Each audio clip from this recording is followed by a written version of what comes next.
সুপারিশ করার কোনো ক্ষমতা নাই, সেখানে ল্যাংটা বাবা 18 বছর গোসল করেনি, তার যত রকমের চুল আছে এগুলো সবগুলা বড় হতে হতে হাঁটুতে গিয়ে ঠেকছে, এই লোক বলে সুপারিশ করে জান্নাতে নিয়ে যাবে।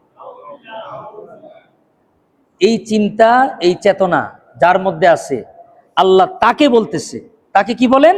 আল্লাহ তাআলা বলেন ওয়াত্তাকু ইয়াওমান লা তাজজি নাফসুন আন নাফসিন শাইআ। ওগো নবীজি, আপনি আপনার উম্মতকে বলে দেন, কিয়ামতের ময়দানে মুহাম্মদুর রাসূলুল্লাহ সাল্লাল্লাহু আলাইহি সাল্লামকে অনুসরণ ছাড়া আর যা কিছু আছে কোনো কিছুই মানুষের কাজে লাগবে না। এমনকি আল্লাহ রাসূল বলেন ওয়ালা ইউকবালু মিনহা আদল, কোনো বিনিময় গ্রহণ করা হবে না, ওয়ালা তানফাউহা শাফাআ, কোনো সুপারিশও কবুল করা হবে না, ওয়ালা হুম ইউনসারুন, এবং তাদের কোনো সাহায্যকারীও থাকবে না। কাদের জন্য? যারা নবীকে মানে না। এর আগের আয়াতে আল্লাহ বলছেন ইয়া বনি ইসরাইল, হে বনি ইসরাইল। তার মানে হলো বনি ইসরাইলদের সাথে বিরোধটাই হলো নবীকে না মানা নিয়ে। এখন যারাই নবীকে মানে না তাদের জন্যই এই আয়াত প্রযোজ্য।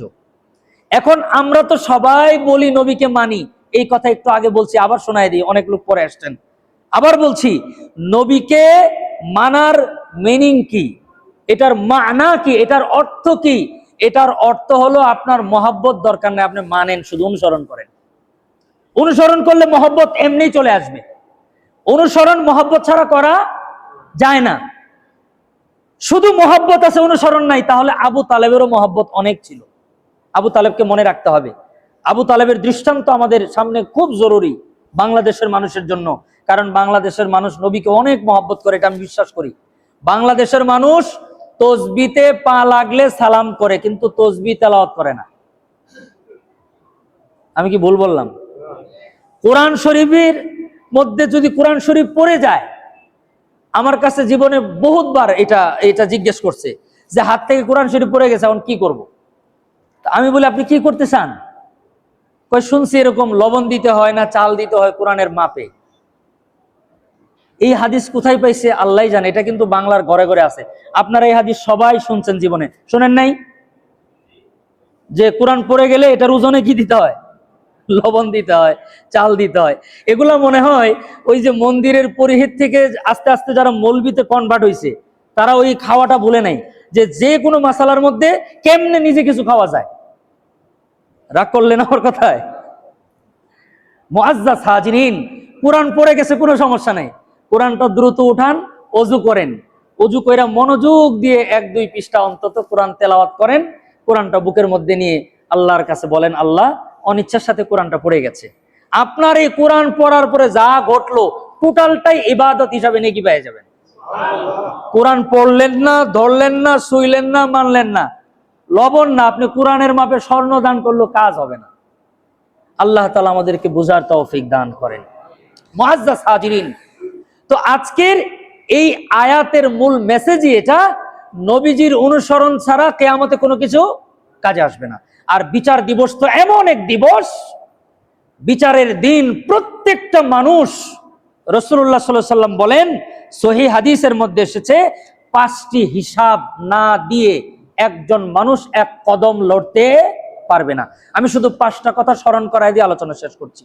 এর মধ্যে এক হাদিসের মধ্যে আসছে 4টার কথা, 4টার মধ্যে 5টা আছে। আরেক হাদিসের মধ্যে আসছে শুধু নামাজের কথা। কিসের কথা? নামাজের কথা। আল্লাহ রাসূল বলেন, قال النبي صلى الله عليه وسلم إن أول ما يحاسب به العبد يوم القيامة من عمله صلاة الآخر الحديث। আল্লাহর পয়গম্বর বলেন, কিয়ামতের ময়দানে সর্বপ্রথম প্রত্যেক মুসলমানের হিসাব নেওয়া হবে সালাত, 1 নম্বরে হিসাব নেওয়া হবে নামাজ। নবীজি এর পরের অংশের মধ্যে বলেন, যদি নামাজের হিসাব কারো ভালো হয় আল্লাহ পাক রব্বুল আলামিন পরের হিসাবগুলাকে সহজ করে দিবেন। ব্যাপারটা এমন যে একটা করে পেজ দেখা হবে, দেখার পরে বলবে আচ্ছা ঠিক আছে তুমি সামনে যাও, তোমাদেরটা মোটামুটি ঠিক আছে, পরে দেখতেছি। বুঝেন নাই? টোটালটা হয় নাই, 1 পেজ দেখছে, দেখে মনে করেন প্রথম পর্ব পার, যে সামনে যাও। সুবহানাল্লাহ বলেন। ওই পেজের মধ্যে কিসের হিসাব? নামাজ। এটাতে ত্রুটি, তুমি সাইড হও। এখন আমরা আমাদের আমলনামা যার যার হিসাব দেখতে পারি যে সাইডের মধ্যে থাকবো না সামনে যাওয়ার মধ্যে থাকবো। আল্লাহ তাআলা মনে রাখার তৌফিক দান করেন। এক। দ্বিতীয় নম্বর হাদিসের মধ্যে রাসূল বলেন, হযরত মুআয ইবনে জাবাল থেকে বর্ণিত, লা তাজুলু কাদামা আবদি ইয়াউমাল কিয়ামাতি হাত্তা ইউসআলা আন আরবাইন খিসাল। নবী বলেন, আদমের ছেলেরা, আদমের সন্তানরা, আদমের মেয়েরা চার হিসাব না দিয়ে এক কদম লড়তে পারবে না। খুব খেয়াল করেন। এক, আন উমারিহি ফিমা আফনা, এক নম্বর তার হায়াত কোন কাজে ব্যয় করছে। এক নম্বর কি?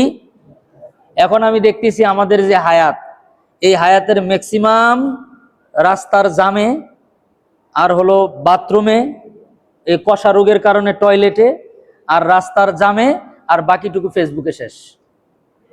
আর সময় আছে কোনো? আল্লাহ রসুল বলছেন প্রথম হিসাব, এক নম্বর কি?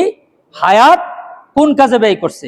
দুই নম্বর ওয়ান শাবাবিহি ফিমা আবলা, দুই নম্বর হলো তার যৌবন কাল কোন কাজে ব্যয় করছে। যৌবনের সময়টুকু স্পর্শকাতর, যারা পার হয়ে এসছি তারা এটা বুঝি, যারা রানিয়ে আছে তারা এটা বুঝবে না। তিন নম্বর রসুল বলেন ওয়ান মালিহি মিন আইনা আকতাসাব ফিমা আনফাকা, এটা খুব গুরুত্বপূর্ণ। এটা দুই নম্বর, দুইটার মধ্যে তিনটা আছে। সেটা কি? কিভাবে সম্পদ আয় করছেন আর কিভাবে সাইজ হয়ে যাবে একটাতেই, এটাতেই সাইজ হয়ে যাবে। বাকিগুলো যদি ভালোও থাকে, যে মাল কেমনে কামাইছো আর কেমনে খরচ করছো। আয় করতে হবে আল্লাহর পদ্ধতিতে, ব্যয় করতে হবেও আল্লাহর পদ্ধতিতে, এর বাইরে কোনো কাজ নাই। পাঁচ নম্বরে রসুল বলেন ওয়ান ইলমিহি মাযা আমিলা ফি, যতটুকু জ্ঞান অর্জন করছেন সেই অনুযায়ী আমল করছেন কিনা। অর্থাৎ জীবন কোন কাজে ব্যয় করছেন, যৌবন কোন কাজে ব্যয় করছেন, সম্পদ কিভাবে আয় করছেন, সম্পদ কোন কাজে ব্যয় করছেন, এবং কতটুকু এলেম অর্জন করেছেন তা অনুযায়ী আমল করছেন কিনা। এই পাঁচটি হিসাব প্রত্যেককে দিতে হবে। আল্লাহ তাআলা বলেন যে নবীর তরিকা মতো যদি এগুলা করে থাকো তাহলে সবগুলা কাজে লেগে যাবে, আর নবীর তরিকায় না করলে কোনো কিছু কাজে লাগবে না। আল্লাহ পাক রব্বুল আলামিন আমাদের জিন্দেগি রাসূলুল্লাহ সাল্লাল্লাহু আলাইহি সাল্লামের পদ্ধতিতে করার তৌফিক দান করেন। তাহলে টাকা কামাই করাও ইবাদত হয়ে যাবে, মানে চাকরি করাটাও কি হবে? ইবাদত। টাকা ব্যয় করাটাও ইবাদত হবে, বাজার করাটাও ইবাদত হয়ে যাবে। যৌবন কালো ইবাদত হবে, পুরো জীবনটাই ইবাদত হয়ে যাবে।